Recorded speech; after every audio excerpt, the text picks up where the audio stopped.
Old Man Stories, Roland Willits here.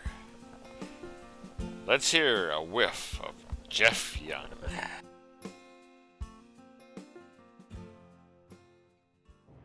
The teaching aspect of smells. I remember very well an experiment that my high school biology teacher did. He said, I have two things here. What are these?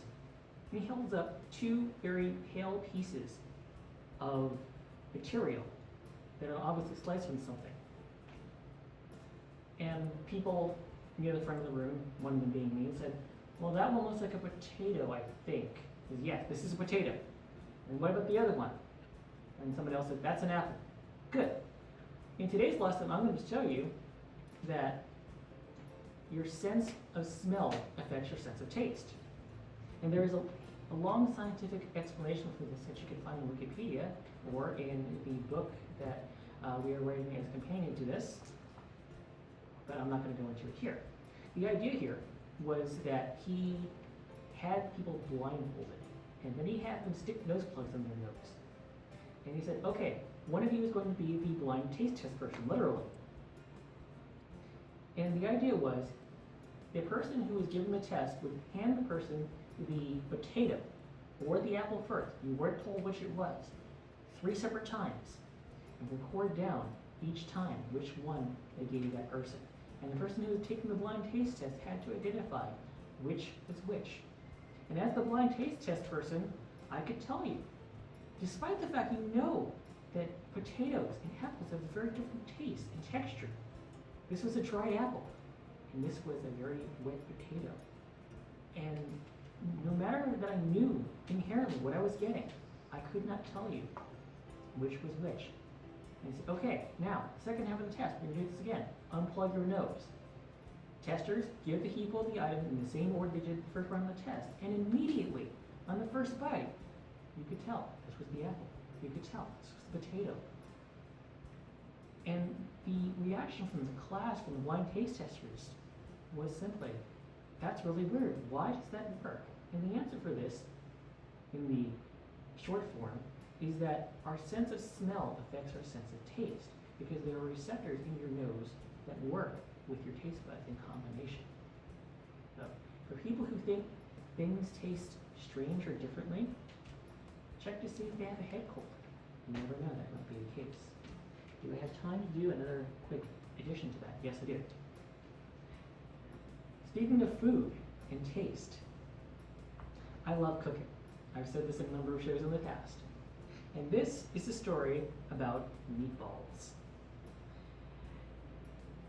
The meatballs from Price Club, they're frozen. They come in a bag, and the idea is that you look at the directions, and if you have a lot of time, you throw them in with your food, and they defrost it. Basically, they flavor whatever you're working with. On the other hand, I'm lazy sometimes, and if I just want a snack, I'll just take a bunch of meatballs, throw on a plate, throw in the microwave for the directed time, and I have a meatball sandwich, or meatballs and mac and cheese. This is a brand new package of meatballs, and I said, I have no idea how these taste. Let's try one of them.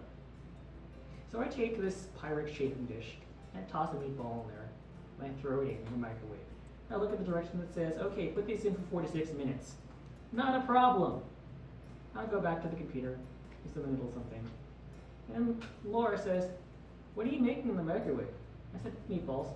She said, yeah, that smells pretty good. A couple minutes later, how long did you put that in for? She asked. Why? And then the smell hits me. This does not smell like meatballs cooking that smells good anymore. This smells like meatballs that are on fire. And I look up, and the microwave, which is one of those little ones with lighting in it, is full of billowing smoke. And I think, what do? First of all, shut it down. Shuts on the microwave. Do I open the door? She says, wait. I'll go down the hall and I'll wave the smoke away from the microwave. Okay, open the microwave door. Smoke comes out. The fire alarm goes off anyway. And that smell of burning meatballs was even more distinct than before. And she comes back after we just deactivated the fire alarm. She said, did you put that in for the right time?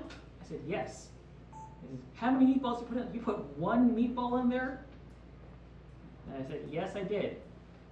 Look at the directions. It says put at least 46 meatballs in 46 minutes. Because the one meatball in there had set itself on fire. The idea of cooking with fire does not include microwaves. But thanks to having a really decent sense of smell, we averted a disaster. And that's my story. Roland Willits and Jeff Young, All Men's Stories, returning home.